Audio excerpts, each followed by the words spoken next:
Trish's point about superheroes in heels speaks to ongoing challenges in how that representation actually manifests. Welcome to Mic Drop Matters, where the debates are fierce, the comebacks are savage, and the mics always dropped. Real talk, real laughs, real empowerment. Let's make some noise. I'm your host, Trish, because opinions matter, especially the loud. Gender equality debates often devolve into Twitter wars and cancel culture, but today we're exploring a fascinating exchange that broke that mold, showing how humor and mutual respect can bridge even the deepest ideological divides. You know what's really interesting about this debate format? The way they manage to tackle such charged topics while keeping the audience engaged through wit and clever comebacks. Let me highlight how Trish opened with this brilliant metaphor about her feminist cats respecting gender equity more than most CEOs.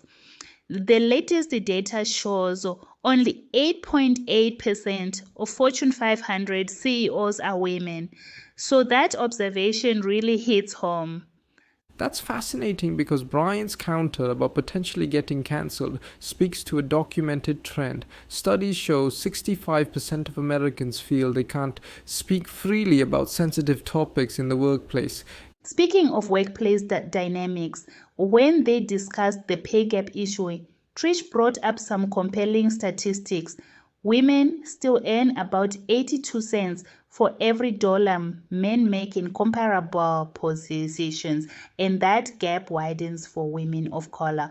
Though I have to point out how Brian's response about leaning in while dealing with mounting bills highlighted some broader economic realities. Median household debt has increased 15% in the last 5 years across all demographics. The media representation segment revealed something fascinating about how we measure progress. While female lead roles in major films have increased by 27% over the past decade, Trish's point about superheroes in heels speaks to ongoing challenges in how that representation actually manifests. Well, their exchange about practical versus symbolic representation reminds me of recent research showing that while visible representation matters, structural barriers often persist behind the scenes. Let me build on that. When they discussed the global perspective, both acknowledged how privileged these debates are when UNESCO reports that 129 million girls worldwide remain out of school. That really puts our discussions about workplace equity in perspective. And yet Brian's point about exporting Wi-Fi before Feminism 5.0 touches on something crucial. How do we balance immediate practical needs with longer-term cultural change? You know what really struck me about their discussion of cancel culture? Trish's reframing it as consequence culture aligns with recent studies showing that most cases of so-called cancellation actually involve documented policy violations rather than mere social media outrage. Though I wonder about the chilling effect, surveys indicate that 73% of employees self-censor at work out of fear of professional consequences. What does that mean for honest dialogue about these issues? The audience Q&A brought up this fascinating question about male allyship.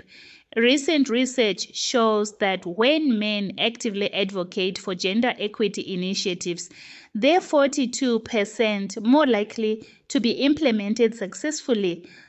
And yet Brian's response about membership cards versus homework points to this interesting disconnect.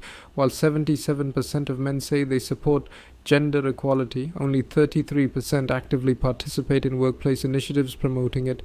Their closing statements really captured something powerful about the evolution of this conversation. It's not about a zero-sum game between genders, but about creating systems that benefit everyone. Studies show companies with greater gender diversity are 21% more likely to experience above-average profitability. Well, that ties into something crucial. How do we measure real progress beyond just statistics? Their debate showed that meaningful change requires both policy reforms and cultural shifts. Looking at the broader implications, what fascinated me was how they maintained this balance between sharp disagreement and mutual respect, something sorely needed when polls show social media debates about gender issues typically escalate to personal attacks within just 6 exchanges. That's exactly why their use of humor throughout was so effective. Research in conflict resolution shows that appropriate humor can reduce tension and increase receptiveness to opposing viewpoints by up to 40%. As we wrap up, I think the joint conclusion that the internet won speaks to something profound about how these conversations have evolved. It's not about winning arguments, but about advancing understanding. Well said, and perhaps that's the most valuable takeaway, showing how complex social discussions can move forward productively